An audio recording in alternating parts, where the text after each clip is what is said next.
You say that out of the negative comes the positive. How does one negate the I without aggression, suppression, or denial, or without conflict? Who is that which does the negating? Can you go into this problem? You say that out of the negative comes the positive. How does one negate the I without suppression or denial and without conflict? Who is it that which denies, which does the negating? Can you go into this problem? You are going to go into this problem. The speaker.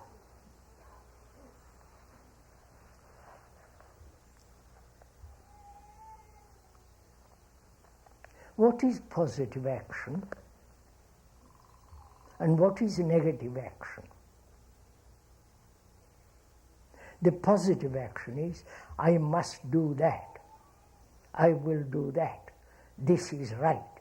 This is wrong. Or what is considered positive, following certain cause, idealistic cause, which will eventually bring about a different world and so on.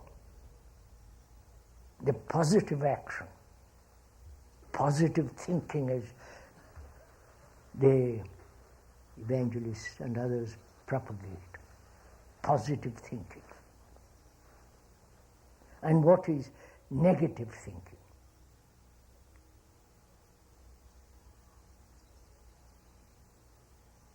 To think of others badly,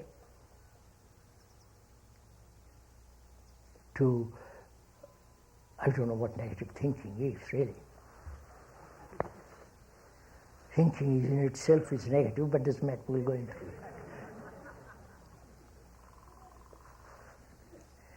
So, the questioner wants to know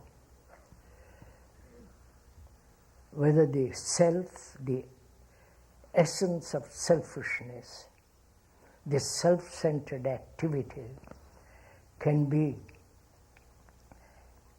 denied without suppression, without conflict, without any form of evasion.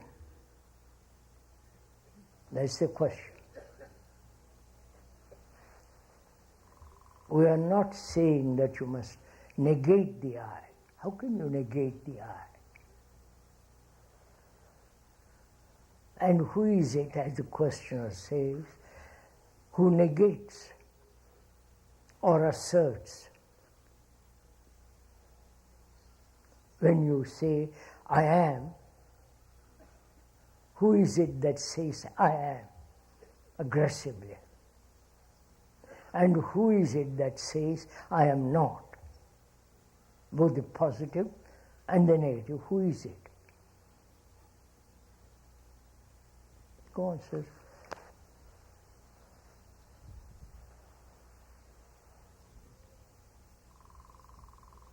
Is there a separate consciousness, a separate state of mind, a separate clarity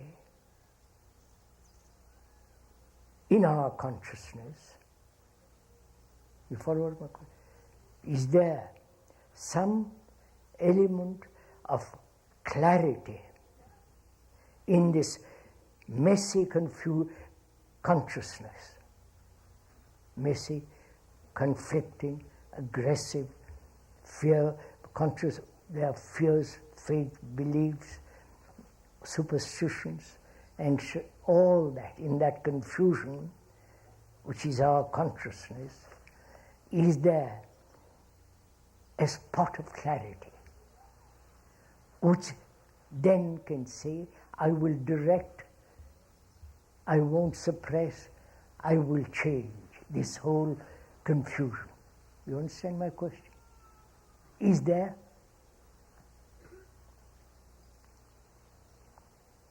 Please on. if one is terribly honest with oneself, doesn't want to deceive oneself, or accept some comforting idea, or merely follow some tradition, then you will say there is a field in this messy consciousness that is clear, unconfused, and that will bring about clarity in the whole field of confusion. You understand my question? This is the very old story that there is, according to the Hindus in the Asiatic world, a certain entity apart from all this. They call it Atman, God, or what you like, who is witnessing all this and seeing all this through various forms of assertions, conflicts, and so on, will ultimately free the mind from the confusion. Right? And probably here too, in the Western world, there is this idea of permanent soul, whatever that may mean,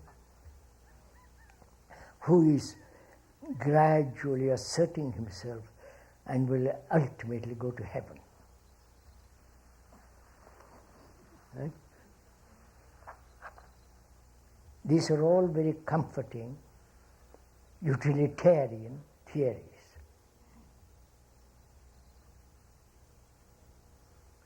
But they have not so far cleared man's confusion, man's conflict, his agonies, his loneliness, his depression, and so on.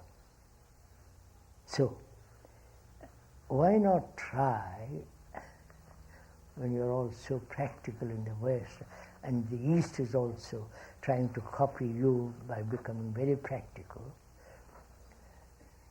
why not see that this is so utterly impractical?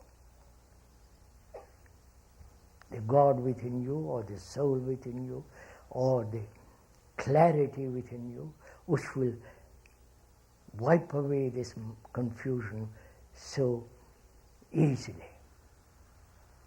If that is not practical, as it is not apparently, because it has not succeeded in the sense, please let's be clear in the usage of that word, succeeded not to be something in this world, to have more money and so on, succeeded in bringing about complete comprehension, the ending of conflict and so on.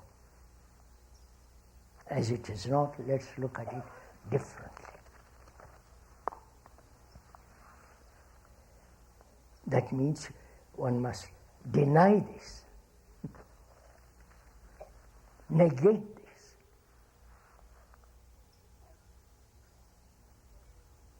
That's going against all your religious tradition.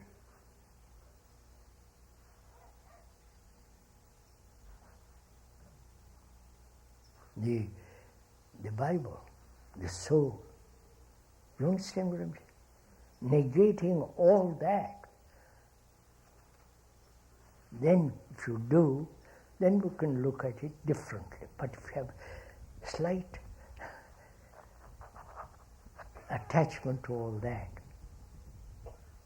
conscious or unconscious, then you will not look for anything else.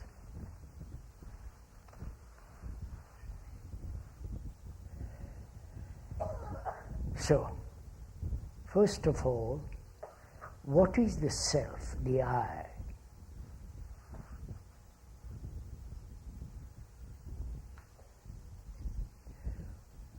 all the attributes, all the tendencies, the various forms of idiosyncrasies,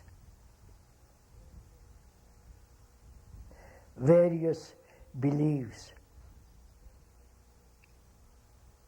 the various hurts, the conflict in relationship, fear, loneliness, agony, seeking some elusive security, suffering, all that, the name, the form, is the you. Right? Or do you doubt that? If you doubt it, one should, then when you doubt something, it means you must examine, not just doubt. If you doubt that there is God, doubt. I'm not saying you should. If you doubt it, then you must inquire if there is such a thing. But merely to doubt, say, well, there's no meaning. Skepticism has great value. But if you are merely skeptic all the time, what's the point? Like being illusory, caught in an illusion, they're both the same. So, where there is doubt, there is also the movement of inquiry. So we are inquiring together.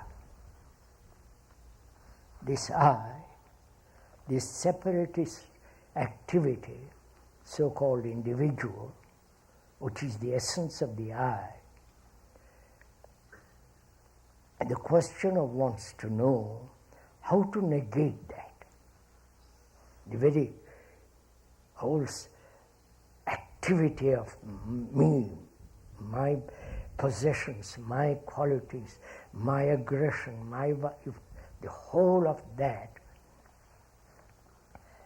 how is it one to negate it?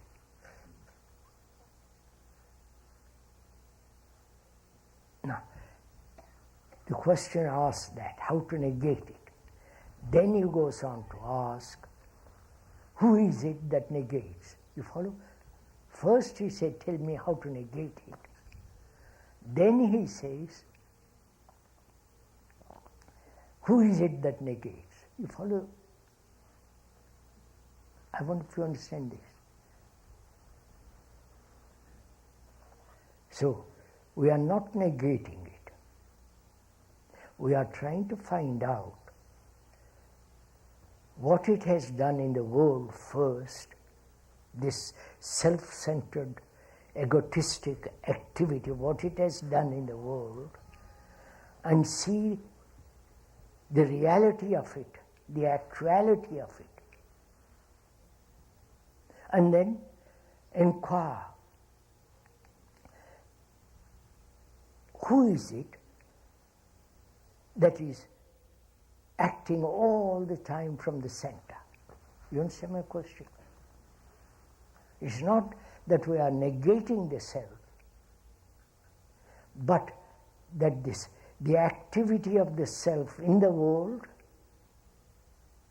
what it has done in the world, what it has done in the family, in the group, in the community, in this nation, in the world, and so on, and seeing the reality of it, not the idea, an idea of what it had done in the world, but the actual happening, the actual activity of it.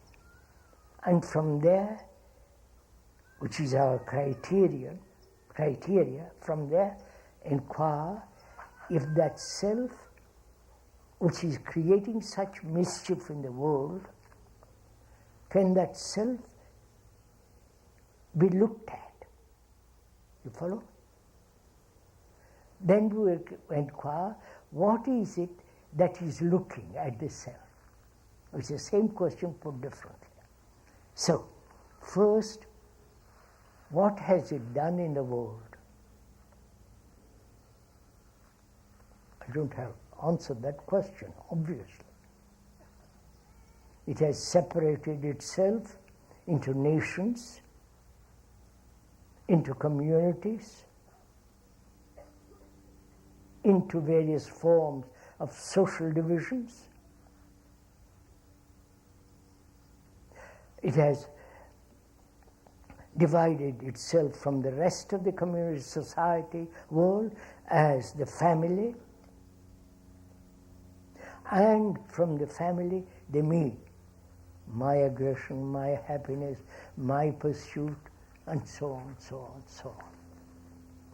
It has brought about division in the world because it said in that division as my particular belief, my particular religion, my particular faith, in that belief, in that dogma, I will be secure, I'll be safe. Right? Are you following all this? So, it has created vast division, incredible divisions. And so, where there is division, there must be conflict. So the I, which is the creator of this division, which is the essence of conflict, right? Can that I come to an end? Not suppressing, not evading, not avoiding, and so on, so on.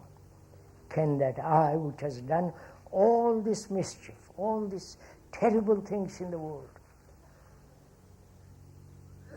separate gods,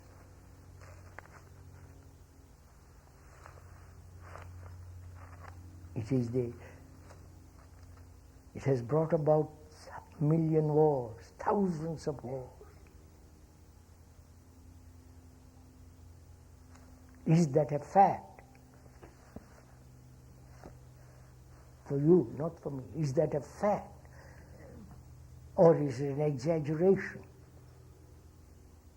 Or is it some kind of concept and you are adjusting yourself to that concept?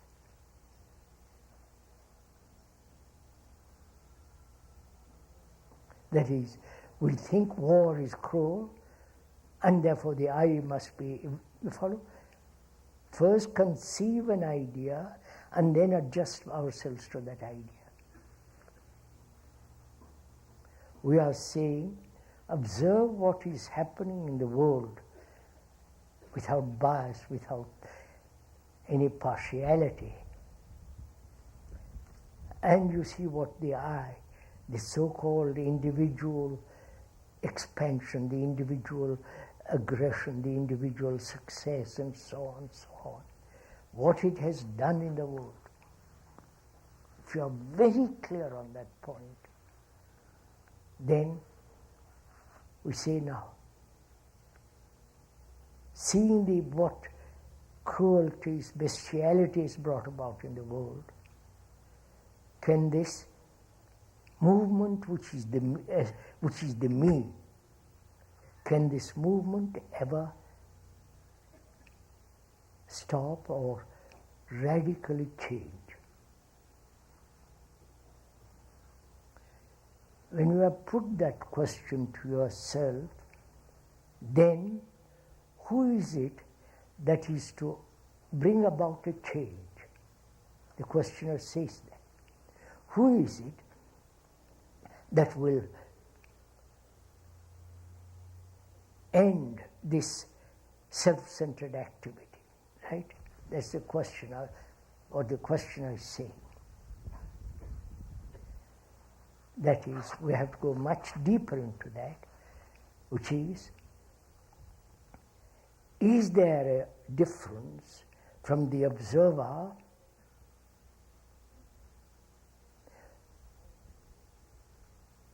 and the thing he observes. Please just listen to it. Don't agree or disagree or say, oh, you're repeating the old stuff. I've heard this last year or 2 years ago or 20 years ago. You are repeating. Move out of that rut.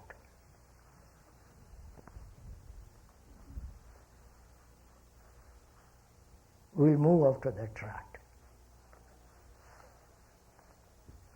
It is not a rut, but you might call it a rut. When you observe a tree, that thing, can you look at it without the word first? Or when you look at it, the instant response is, that's a tree. Oak tree, or whatever it is. Can you look at it without the word? Word being the symbol, the idea, the memory which says, which uses the word as the tree. You follow? Experiment for a minute, for a second or two, to look at that thing which is around you now. And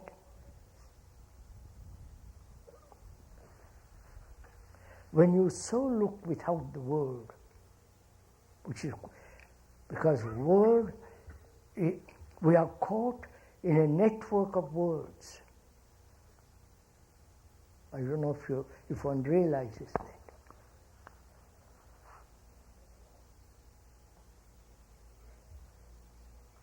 The word the symbol has taken the place of reality. When you say my wife, you have the complete picture of my husband, or my son, my country, the flag. And when you use the word communist, it is, you follow, the whole intonation, the quality, what is behind that word. And when you say, I'm an American, or when I believe in God, I don't believe in God, you follow? It's a vast network of words in which the mind lives, the brain lives. I don't know if you have noticed all this. I hope it interests you. The question I asked it, when the speaker is, if you're not interested, it's a nice day.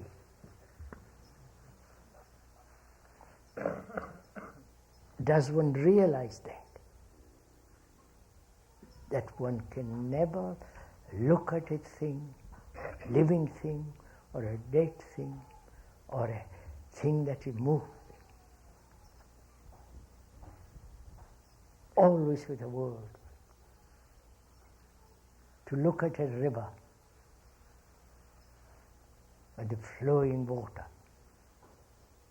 not call it a Mississippi or Thames or the Ganges, or the Nile, just look at the moving water.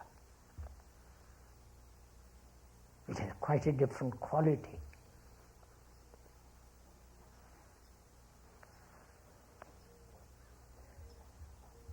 Now, so can you observe, is there an not you observe, sorry, is there an observation of the movement of the self, which is anger, bitterness, hurt, just to look at all that without the word?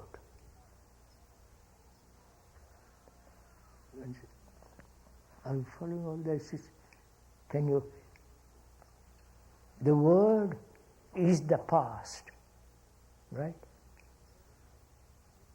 The word indicates the content of the past.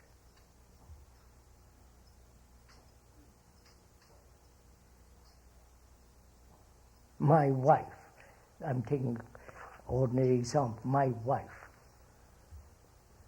When you use my wife, see the content of that word, the enormous implication of various incidents, accidents, ideas, all that in the past, right? And that word, my wife, indicates the tremendous content of the past.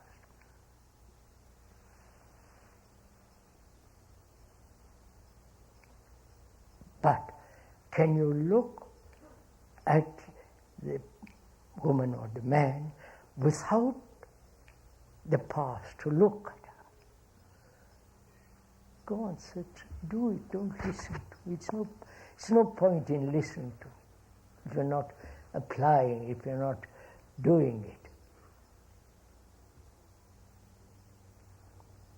So, first of all, we are asking, is there an observation of the whole movement of the self, which we have described both outwardly and inwardly? Can you look at that? No.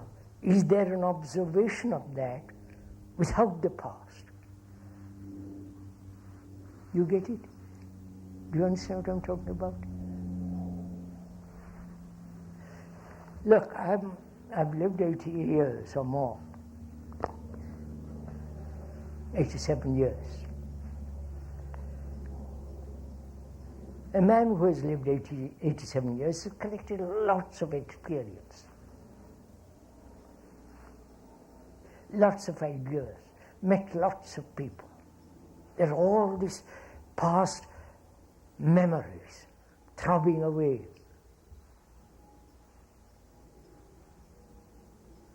And either he's an idiot to live in the past,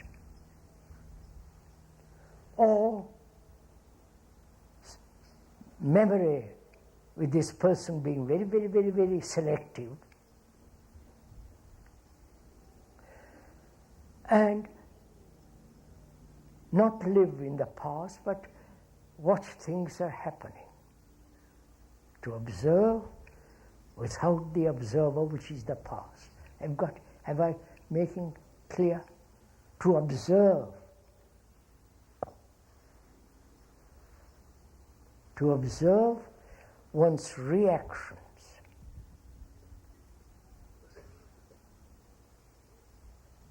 Without naming it. As jealousy, as anger. Just to observe. When you so observe, what happens? Go into yourself. I hope you are doing this, not just listening or getting bored with the damn stuff. If you are listening, we are asking a question, which is, when there is an observation without direction, without motive, which is the past,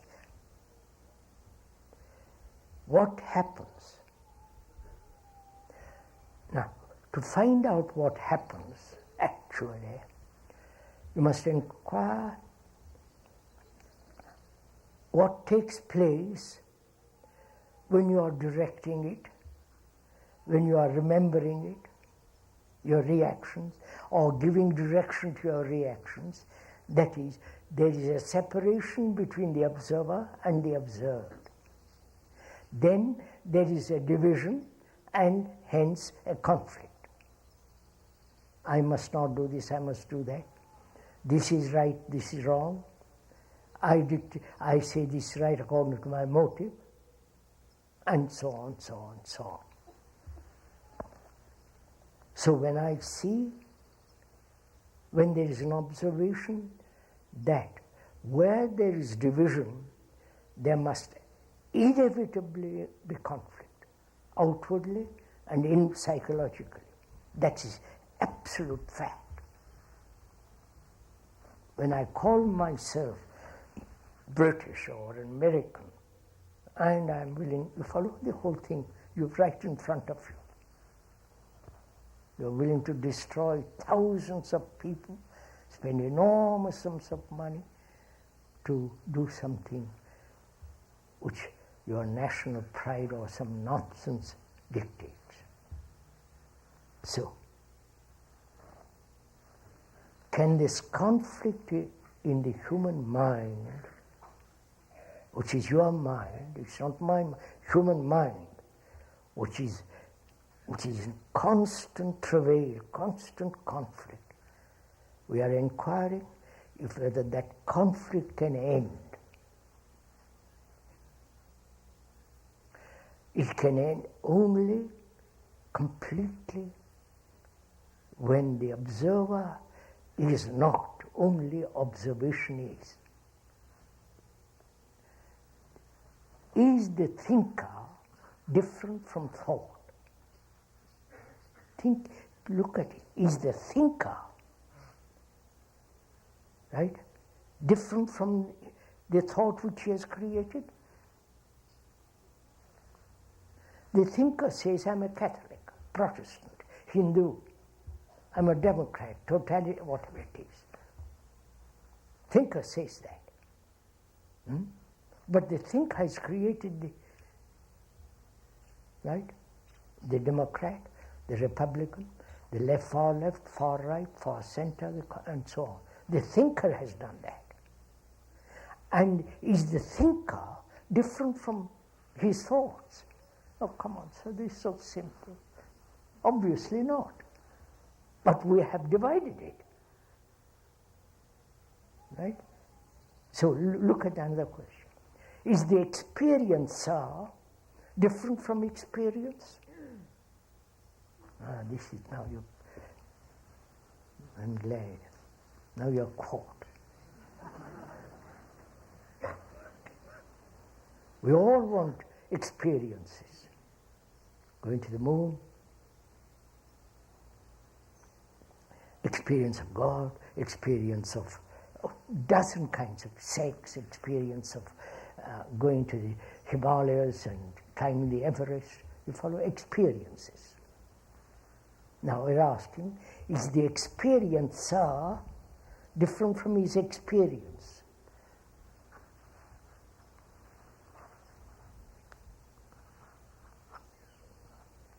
Experiencer must recognize the experience, right? Right? Otherwise it's not an experience. You follow all this? Am I talking some strange language? I experience what? A motor accident. I have an experience in a car, an accident in a car. And that's recorded as pleasant, unpleasant, as hurt and so on. The expense of it and so on. That's recorded, right? The experience of that thing is remembered. And that experience is a memory which is different from that which has happened last year, right? So, the observer is that experience of last year, right? Oh, come on, sir. And that experiencer either wants to avoid future incidents of that kind, or if he is prone to accidents, he is inviting them.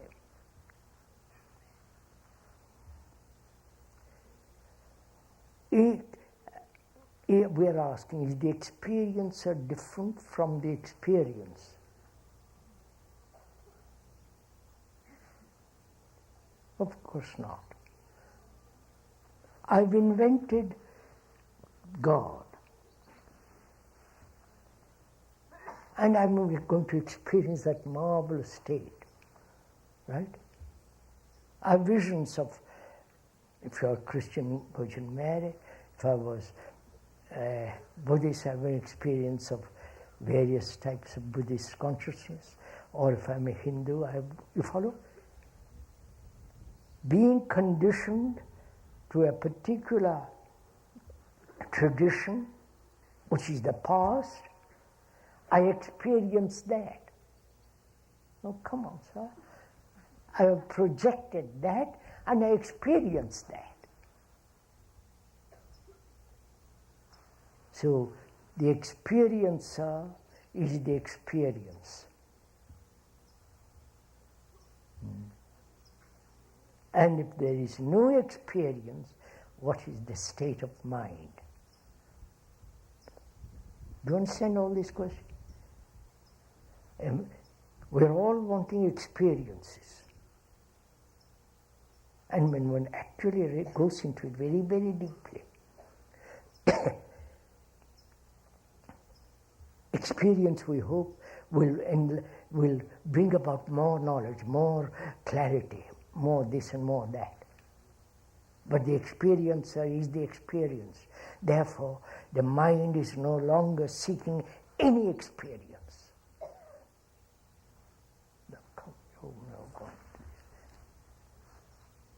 Only such a mind is absolutely clear. It requires no challenge. That's a different point. So, is there pure observation of the movement of the self?